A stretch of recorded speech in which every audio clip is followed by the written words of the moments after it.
मुजफ्फरनगर भारतीय किसान यूनियन के प्रदेश अध्यक्ष अंकित चौधरी ने किसान मजदूर संगठन को लेकर कड़ा बयान देते हुए कहा कि जो भी संगठन किसानों के मूल मुद्दों को छोड़कर मिल मालिकों के साथ मिलकर अपने निजी फायदे के लिए काम करेगा,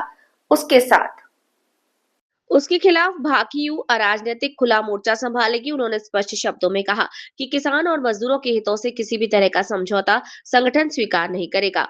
अंकित चौधरी ने कहा कि गन्ना भुगतान, सिंचाई, बिजली, खाद, बीज और बढ़ता प्रदूषण किसानों की सबसे बड़ी समस्याएं हैं, लेकिन कुछ संगठन इन मुद्दों से ध्यान भटकाकर उद्योगपतियों और मिल मालिकों के हित साधने में लगे हैं। भाकियू अराजनीतिक किसान की आवाज को दबाने नहीं देगा और जरूरत पड़ने पर सड़क से लेकर प्रशासन तक संघर्ष करेगी। इस दौरान जिला अध्यक्ष अक्षय त्यागी ने जिले में फैल रहे प्रदूषण पर गंभीर आरोप लगाते हुए कहा कि औद्योगिक कचरा और प्रदूषण कुछ नेताओं के इशारों पर फैलाया जा रहा है। उन्होंने चेतावनी दी कि यदि प्रदूषण विभाग ने इस पर जल्द संज्ञान नहीं लिया तो जिले में जमा हो रहे कचरे को उठाकर प्रदूषण विभाग के दफ्तर में भर दिया जाएगा। उनका कहना था कि किसानों की जमीन, जल और हवा के साथ खिलवाड़ किसी भी कीमत पर बर्दाश्त नहीं किया जाएगा। वहीं नगर अध्यक्ष वसीम खान ने प्रदूषण के मुद्दे पर कड़ा रुख अपनाते हुए कहा कि प्रदूषण की वजह से आम लोग शोषण और गंभीर बीमारियों का शिकार हो रहे हैं। उन्होंने प्रदूषण नियंत्रण विभाग के अधिकारियों को साफ लफ्जों में चेतावनी देते हुए कहा कि यदि प्रदूषण फैलाने वालों के खिलाफ तत्काल और प्रभावी कार्यवाही नहीं की गई तो भारतीय किसान यूनियन अराजनैतिक के नेतृत्व में बड़ा आंदोलन किया जाएगा। भाकियू के पदाधिकारियों ने एक स्वर में कहा कि किसानों, मजदूरों और आम जनता के स्वास्थ्य से खिलवाड़ करने वालों के खिलाफ संघर्ष लगातार जारी रहेगा और किसी भी दबाव में संगठन अपने कदम पीछे नहीं हटाएगा। आज मासिक मीटिंग थी, क्या निर्णय निकला? निर्णय नहीं निकला। आज हमारी 17 तारीख की मासिक मीटिंग थी, तो मासिक मीटिंग में कई मुद्दों पर चर्चा हुई। मुजफ्फरनगर का एक सबसे बड़ा मुद्दा है पोल्यूशन विभाग का। ये मुजफ्फरनगर के अंदर जो बाहर से पन्नियां आगे फूंक रही है फैक्ट्री है, इसमें कई गांव त्रस्त हैं। मतलब गांवों में इतनी ज़्यादा तकलीफ है गांव के लोगों को, कोई कैंसर से पीड़ित है, मतलब बीमारियां इतनी हैं कि जिसको मैं बयां भी नहीं कर सकता। फैक्ट्री के आसपास के जो गांव हैं,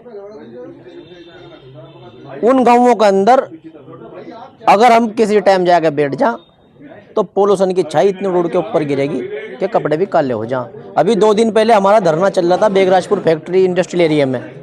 वहाँ पर जब हमने धरना चालू करा तो वहाँ हम ज़्यादा 15 मिनट बैठे होंगे। 15 मिनट में कपड़ों पर इतनी छाई आ गई कि कपड़े काले हो गए। पोल्यूशन विभाग को वहाँ के लिए फोन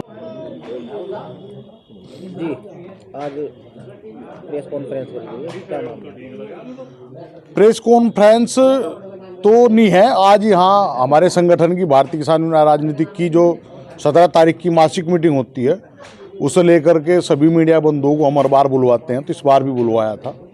आज की बैठक में एक तो संगठन को मजबूत करने का मुद्दा रहा और एक दूसरा मुद्दा ये रहा जो कल तितावी चीनी मिल पे एक किसान संगठन के द्वारा धरना दिया गया, उसके खिलाफ में भी एक यहाँ से प्रस्ताव पारित हमारे संगठन ने किया और उसमें बिल्कुल स्पष्ट शब्दों में हमारा ये है कि घटतोली करते हुए तोल बाबू के पक्ष में जाकर के धरने देने वाले किसान हितैषी नहीं हो सकते, वे किसान विरोधी हैं।